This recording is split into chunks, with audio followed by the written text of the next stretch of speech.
లైంగిక వేధింపులు ఎదుర్కొంటున్న టాలీవుడ్ కొరియోగ్రాఫర్ జానీ మాస్టర్ అజ్ఞాతంలోనే ఉన్నాడు. 5 రోజులుగా జానీ మాస్టర్ అతని భార్య ఫోన్లు స్విచ్ ఆఫ్లో ఉన్నాయి. కొండాపూర్లోని ఇంటికి తాళం వేసింది. మహిళా కొరియోగ్రాఫర్పై అత్యాచారం ఆరోపణలు వచ్చినప్పటి నుంచి జానీ మాస్టర్ పరారీలో ఉన్నాడు. జానీ స్వగ్రామమైన నెల్లూరుతో పాటు లడాఖ్కు కూడా టీంను పంపారు. 2 ప్రాంతాల్లోనూ ఆచూకీ దొరకపోవడంతో ఆ టీంలు తిరిగి వచ్చాయి. ఉత్తర భారతదేశంలోనే ఎక్కడో తలదాచుకున్నాడని, అక్కడే ఉంటాడని పోలీసులు అనుమానిస్తున్నారు.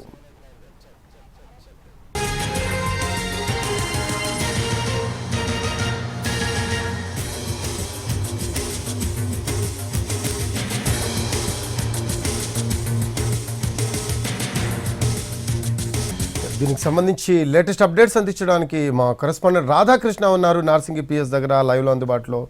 రాధాకృష్ణ, కొరియోగ్రాఫర్ జానీ మాస్టర్ అజ్ఞాతంలోనే ఉన్నట్టు మనకు సమాచారం అందుతుంది. అలాగే అంటే 4 బృందాలుగా పోలీసులు విడిపోయి అంతా కూడా తన కోసం గాలిస్తున్నట్టుగా సమాచారం. సో ఇంకా ఏమన్నా అప్డేట్స్ ఉన్నాయా? పోలీసులు ఏం చెప్తున్నారు దీని గురించి? రఫీ, ప్రస్తుతం అయితే అసలు ఈ కొరియోగ్రాఫర్ షేక్ జానీ బాషా ఎక్కడున్నాడు అన్న దానికి సంబంధించి ఇప్పటి వరకు కూడా పోలీసులకు సమాచారం లేదు. అతను కేసు నమోదై 3 రోజులు అవుతున్నా ఇప్పటి వరకు కూడా అతను అందుబాటులోకి రాలేదు. ఎప్పుడైతే రాయదుర్గం పోలీసులో బాధితురాలు 0 ఎఫ్ఐఆర్ నమోదు చేసిందో ఆ సమాచారం అతనికి వచ్చినప్పటి నుండి కూడా అతను తన సెల్ ఫోన్ ని స్విచ్ ఆఫ్ చేసి ఉంచాడు.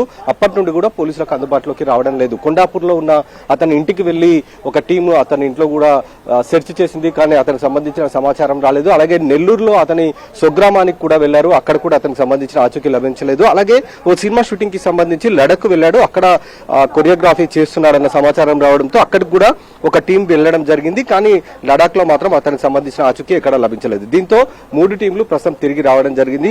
మరొక వైపు ఈ షేక్ జానీ బాషా సంబంధించి సెల్ ఫోన్ స్విచ్ ఆఫ్ ఉండడంతో అతని సెల్ టవర్ లొకేషన్ ఆధారంగా పట్టుకునే ప్రయత్నం చేస్తున్నప్పటికీ అతని ఆచూకీ మాత్రం లభించని పరిస్థితి అయితే మనకు కనబడుతుంది.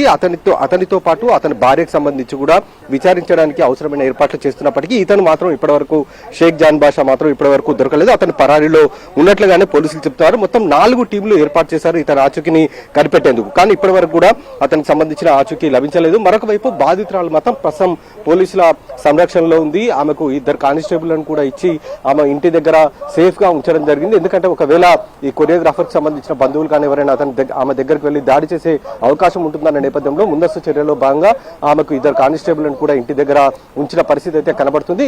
మరి షేక్ జానీ బాషా ఎక్కడ ఉన్నాడు, అతనికి సంబంధించిన ఆచూకీ లభించాల్సి ఉంది. అతను కనుక పోలీసులకు చిక్తే అసలు బాధితురాలు ఇచ్చిన ఫిర్యాదులో ఎంతవరకు వాస్తవాలు ఉన్నాయనేది కూడా తెలిసే అవకాశం ఉంది. అలాగే అతను షూటింగ్ సమయంలో ఆమె పట్ల అసభ్యంగా ప్రవర్తించడం, అంటే ఆమె తన కోరిక తీర్చలేదన్న కోపంతో షూటింగ్ సమయంలోనే అందరి ముందు ఆమె పైన ఇష్టానుసారంగా మాట్లాడడం, ఆమెను అసభ్యంగా ప్రవర్తించడం అనేది కూడా చేసినట్లుగా ఫిర్యాదులో పేర్కొనడం జరిగింది. అలాగే క్యారీ వ్యాన్ లోకి తీసుకుని వెళ్లి అక్కడ లైంగిక దాడికి పాల్పడమే కాకుండా నిరాకరిస్తే వెంటనే ఆమె జుట్టు పట్టుకుని అక్కడే ఉన్న మిర్రర్ కి కూడా తనను కొట్టాడంటూ కూడా ఆమె ఎఫ్ఐఆర్ లో పేర్కొనడం జరిగింది. దీనికి సంబంధించిన అన్ని ఎవిడెన్స్ ను సేకరిస్తున్నారు. ఎందుకంటే కోర్టులో కేసు నిలబడాలంటే ఇప్పుడు అమ్మాయి ఏదైతే ఎఫ్ఐఆర్ లో పేర్కొందో అన్ని ఆ అంశాలకు సంబంధించిన సాక్ష్యాధారాలు అన్నింటిని కూడా అధికారులు సేకరించాల్సి ఉంటుంది. వాటిని కోర్టులో ప్రొడ్యూస్ చేయాల్సి ఉంటుంది. అప్పుడే కొరియోగ్రాఫర్ కి శిక్ష పడే అవకాశం ఉంది. కాబట్టి దానికి సంబంధించి పూర్తి స్థాయిలో టెక్నికల్ ఎవిడెన్స్ ని సేకరించే ప్రయత్నం అయితే ప్రస్తుతం నార్సింగి పోలీసులు చేస్తున్నారు. రఫీ, ఎస్ రాధాకృష్ణ, అంటే పోక్సో చట్టం కింద కూడా కేసు నమోదు చేసినట్టు మనకి తెలుస్తూ ఉంది. సో ఓవరాల్గా ఈ కేసుకి సంబంధించి ఎలా ఉండే అవకాశం ఉందంటారు? జానీ మాస్టర్ అంటే ప్రాసెస్ ఎలా ఉంటుంది? ఫస్ట్ తన్ని అదుపులోకి తీసుకుంటారా? ఎక్కడున్నా కూడా గాలించి పట్టుకున్న తర్వాత ప్రాసెస్ ఎలా ఉంటుంది? ఇతని పైన అంటే 2017లో అమ్మాయి ఉత్తరప్రదేశ్ నుండి హైదరాబాద్ కు రావడం జరిగింది.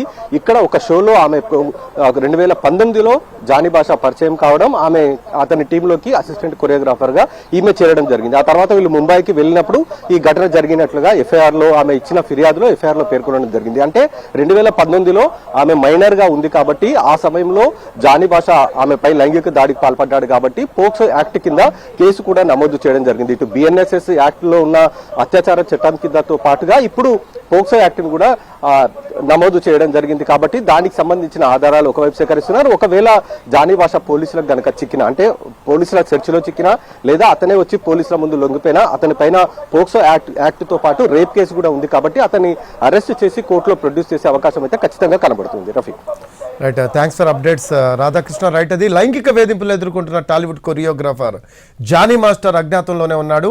5 రోజులుగా జానీ మాస్టర్ అతని భార్య ఫోన్స్ స్విచ్ ఆఫ్లో ఉన్నాయి. కొండాపూర్లోని ఇంటికి తాళం వేసింది. అయితే మహిళా కొరియోగ్రాఫర్పై అత్యాచారం ఆరోపణలు వచ్చినప్పటి నుంచి జానీ మాస్టర్ పరారీలో ఉన్నాడు. జానీ స్వగ్రామమైన నెల్లూరుతో పాటు లడాక్ కూడా టీంను పంపారు. 2 ప్రాంతాల్లోనే ఆచూకీ దొరకపోవడంతో ఆ టీంలు తిరిగి వచ్చాయి. అయితే ఉత్తర భారతదేశంలోనే ఎక్కడో తలదాచుకుని ఉంటాడని పోలీసులు అనుమానిస్తూ ఉన్నారు.